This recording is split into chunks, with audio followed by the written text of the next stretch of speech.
안녕하세요. 스마트코인 트레이딩입니다. VC라고 생각하면 대부분 항상 수익 내고 시장에서 마켓 메이킹으로 큰 돈 벌고 영화 울프 오브 월스트리트처럼 매일 파티하고 이렇게 할 것만 같은 생각이 막연히 드는데 VC들도 손절하고 흔히 말하는 단타를 치기도 합니다.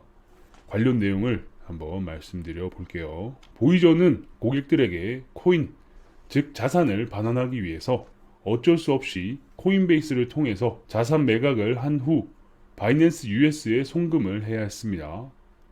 이건 3월부터 고객들에게 자산을 나눠주고 회사를 인수하기 위한 절차이며 피할 수 있는 스텝은 아니에요. 바이낸스 US가 보이저 디지털을 인수를 했죠. 이 상황에서 이익을 본 VC도 있습니다. 그중 한 군데가 누구냐? 바로 알라메다 리서치예요.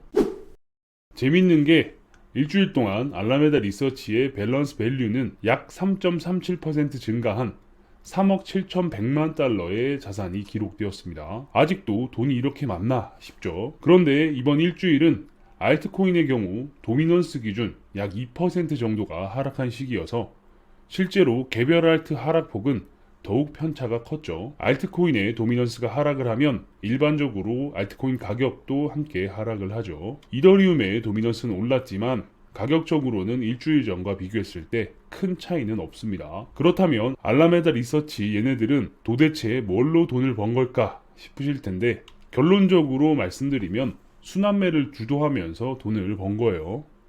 그 수익은 USDC의 증가분으로 확인을 할 수 있습니다. 꽤나 많은 양의 USDC가 증가를 했죠. 그럼 어제는 무엇을 팔았을까? 바로 이더리움입니다. 이더리움도 무조건적인 장투가 아니라 공격적으로 하루에 약 10,000개 가까운 매수 매도를 통해 운용을 함으로써 손실을 방어하고 이득을 취했습니다. 매도 타이밍은 대략 보라색 박스 구간쯤으로 예상이 되고 이더리움 보유분의 약 16% 9,066이더를 팔았고 결과적으로 이더리움의 개수는 일주일 전과 비슷한 4.5만 개로 유지를 하고 있습니다. 최근 이슈가 되는 BUSD는 그대로 놔두고 있어요. 비교적 큰 물량은 아니죠. 그리고 알라메다 리서치는 100만 달러, 원화 기준 13억 미만의 자산군들은 운용을 꽤나 거칠게 합니다. 이를테면 메이커다오와 체인링크 같은 경우 이더리움과 같은 비교적 큰 시총과는 금액 자체가 적다 보니 변동폭이 꽤나 큰 편이죠. 그리고 워낙 대대적으로 블러의 운전수는 윈터뮤트다 라는 썰을 띄우다 보니 혹시라도 다른 VC들이 관심 있나 확인을 한번 해봤는데 알라메다는 블러에 정말 관심이 전혀 없었습니다. 하나도 없었어요. 알라메다 지갑 646개를 찾아봐도 208개 약 20만원치의 블러가 있는 게 다였습니다. 이로써 점프 트레이딩과 알라메다는 블러와 일단은 선을 그은 게 확실해 보이고 스테이블 이슈처럼 공매도 공격이라도 하면 모를까 블러 현물 보유를 통한 수익 실현 계획은 없어 보입니다. 윈터뮤트 역시 이제는 블러를 존버 모드로 돌리는 중이에요. 5에서 10만 달러 정도를 거래소 간 차익 거래만 유지를 하면서 거래량 조절을 하고 있습니다. 예전 영상에서 블러에 대해서 이런 말씀을 드린 적이 있어요. 초기 물량 400만 개를 나눠서 보낸 거래소들은 오히려 물량을 매집해서 출금한 기록이 있다 라고 말씀을 드렸는데 윈터뮤트는 초기에 풀린 이상의 물량을 모아서 OKX로 보내거나 윈터뮤트 지갑으로 보낸 건데 쿠코인, 후오비, 바이비트 등등 얘네들은 초기에 몇 개 거래소 상장, 동시 오픈 이런 워딩을 위한 거래소들이었고 가격 임팩트가 큰 물량들을 오히려 매수를 해서 거래소 밖으로 빼냈습니다. 즉 많은 수량의 블러가 거래소에 투하될 것이다 라는 예측을 하게 만들고 오히려 더 많은 수량의 블러를 매수를 한 거죠. 실제로 보면 이렇습니다. 들러리를 세운 거래소들을 제외하고는 아마 운용사를 위한 수수료 무료 정책에서 딜이 된 거래소를 제외하고는 물량을 모두 빼버리고 관리의 용이성을 위한 존버 모드로 들어갔습니다. 게다가 블러의 거래량을 보면 이렇게 탑3 거래소의 60%의 거래량을 약 20%씩 공평하게 나눠줬어요. 이런 일들이 자연적으로 일어날 수 있다라고 생각하는 사람은 원숭이가 타자기 위해서 춤을 췄는데 성경이 타이핑되어 나올 가능성이 있다라고 믿는 사람인 거예요. 그러니까 절대 자연스럽게 일어날 수 있는 일이 아니죠. 그런데 윈터뮤트는 왜 여기서 존버 모드로 들어갔느냐? 최근 블러는 시즌2를 발표했습니다. 포인트 보상을 2배로 늘리는 발표를 했는데 해당 발표가 있고 나서 블러의 풀이 약 3배 정도 급격한 성장을 했습니다. 즉 블러 더블 포인트 경쟁은 무려 3배가 늘었고 경쟁자들은 시즌1에 비해서 훨씬 적은 포인트를 적립해서 수익이 오히려 줄어들 수밖에 없는 상황이 펼쳐진 거죠. 왜냐?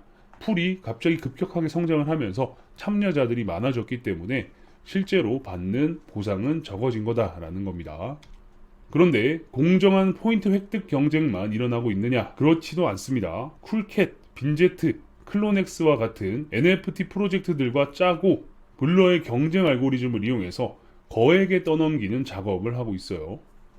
순간적으로 경쟁이 확 붙으면 블러는 가격과 트랜잭션 피를 공격적으로 책정하는데 문제는 이렇게 떠넘기고 나면 다른 NFT 가격을 뚝 떨어뜨리고 매도벽으로 막아버려서 눈 깜짝할 사이에 피해자가 돼버리는 이런 웃지 못할 속사정이 있습니다. 이처럼 블러의 알고리즘과 메커니즘을 깊게 이해하고 있어도 생각지도 못한 예외 케이스들이 발생합니다. 그래서 블러 포인트 좀 받겠다고 외국의 블로그나 한국의 블로그 보면서 하나둘씩 따라하는 수준의 난이도를 넘어서게 됐죠. 즉 지금의 블러는 굉장히 애매한 상황이다 라고 말씀드릴 수 있겠습니다.